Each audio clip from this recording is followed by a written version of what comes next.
नमस्कार बंधुসকল মই পৰাঞ্জিত মোহনে মোৰ চেনেলৰ প্ৰথমটো ভিডিঅ' আপোনালোকলৈ আগবঢ়াইছো।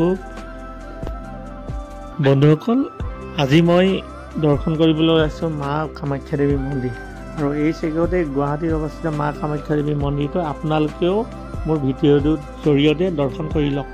সো এতিয়া বলক ভিডিঅ'টো আৰম্ভ কৰোঁ। এতিয়া পোনপ্ৰথমে মই কামাখ্যা দেৱী মন্দিৰৰ প্ৰাংগণত মানে সোমাই আহিছোঁ, আপোনালোকে দেখিব পাইছে। আৰু ইয়াতে এইবিলাক আপোনালোকে সকলোৱে দেখিছে যে এইবিলাক বহুত দোকান পোহাৰ আছে। দোকান পোহাৰবিলাক আপোনালোকে দেখিছে, ইয়াত বাৰে কিচিম বস্তু পায়, ফুল মানে পূজাৰ সামগ্ৰীবিলাক পায় আৰু লগতে বহুত মণিহাৰী বস্তুও পোৱা যায়। বন্ধুসকল এই মন্দিৰলৈ মই আগেও আহিছোঁ, কিন্তু এতিয়া আকৌ মানে বিশেষ কাম এটাৰ কাৰণে আহিব লগা হ'ল। কিন্তু সেই চেগতে গুৱাহাটীলৈ আহোঁতে মই এই মন্দিৰটো এবাৰ দৰ্শন কৰি যাওঁ বুলি আহিলোঁ।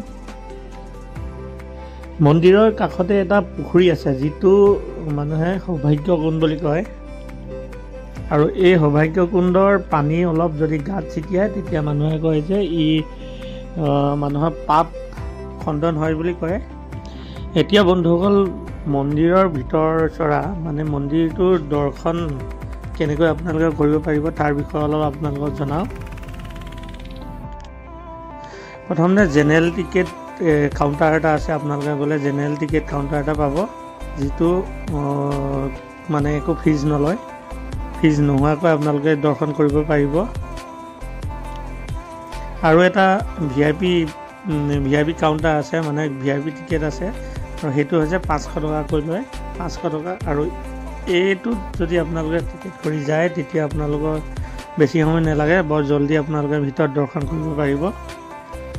চ' সেইটো কাৰণে যিসকল মানুহৰ সময়টো অলপ কম তেওঁলোকে এই ভিআইপি টিকেটটো মানে 500 টকা দি কৰি লয়, আৰু তেওঁলোকে অলপ জলদি অলপ সোনকালে তেওঁলোকে দৰ্শন কৰিব পাৰে। আৰু যদি আপোনালোকে জেনেৰেল লাইনত যদি আপোনালোকে দৰ্শন কৰিব বিচাৰে তেতিয়াহ'লে আপোনালোকে খুব জলদি যাব লাগিব। মানে মৰ্ণিং আপোনালোকে 3-2 বজাৰ পৰা ইয়াত লাইন ধৰে, আৰু তেতিয়াহে ফাৰ্ষ্ট মানে কি অলপ জলদি মানে পুৱা হোৱাৰ লগে লগে আপোনালোকে দৰ্শন কৰিব পাৰে। নহ'লে আপোনালোকৰ দিনৰ দুপৰীয়া বা পাছবেলাও হৈ যাব পাৰে।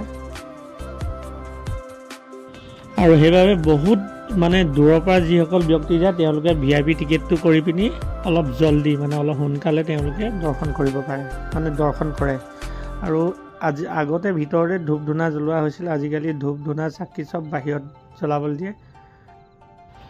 বন্ধুসকল আপোনালোকৰ কামাখ্যা মন্দিৰৰ হিষ্ট্ৰীটো কিজানি নক'লেও হ'ব। আমাৰ যিহেতু অসমতে অৱস্থিত, সেইটো কাৰণে অসমৰ সকলো ব্যক্তিয়ে বা সকলোৱে গম পায় কামাখ্যা মন্দিৰ হিষ্ট্ৰীৰ কথা, কেনেকৈ কামাখ্যা মন্দিৰ উৎপত্তি হ'ল, কেনেকৈ কামাখ্যা মন্দিৰ উৎপত্তি হৈ কেনেকৈ মানুহে প্ৰথম কামাখ্যা মন্দিৰ বনালে, সকলো আপোনালোকে জানে। চ' বন্ধুসকল আপোনালোকে যিসকলে কামাখ্যা মন্দিৰ দৰ্শন কৰা নাই আপোনালোকে দৰ্শন কৰিব পাৰিব। আৰু আজি এই ভিডিঅ'টো বৰ বেছি দীঘল নকৰোঁ, কাৰণ যিহেতু মোৰ চেনেলৰ আজি এইটো প্ৰথম ভিডিঅ', সেইটো কাৰণে বেছি দীঘল নকৰোঁ। ইয়াতে মোৰ ভিডিঅ'টো শেষ কৰিব লাগিব। চ' বন্ধুসকল মোৰ ভিডিঅ'টো চাই আপোনালোকক কেনে লাগিল জনাবলৈ এটা কমেণ্ট কৰক। যদি ভাল লাগিল এটা লাইক কৰক, আৰু লগৰ সমনীয়াক দেখাবৰ বাবে বা চাবৰ বাবে মোৰ ভিডিঅ'টো প্লিজ আপোনালোকে শ্বেয়াৰ কৰি দিয়ক। চ' বন্ধুসকল আপোনালোকে সকলোৱে জানে এটা ইউটিউব চেনেল চলিবৰ বাবে সকলো ৰাইজৰ সহায় সহযোগ লাগে, আৰু সেইবাবে প্লিজ মোৰ চেনেলটো আপোনালোকে ছাবস্ক্ৰাইব কৰি দিয়ক, আৰু লগৰ সমনীয়া আমাৰ বন্ধুবৰ্গলৈ মোৰ চেনেলটো শ্বেয়াৰ কৰি দিয়ক।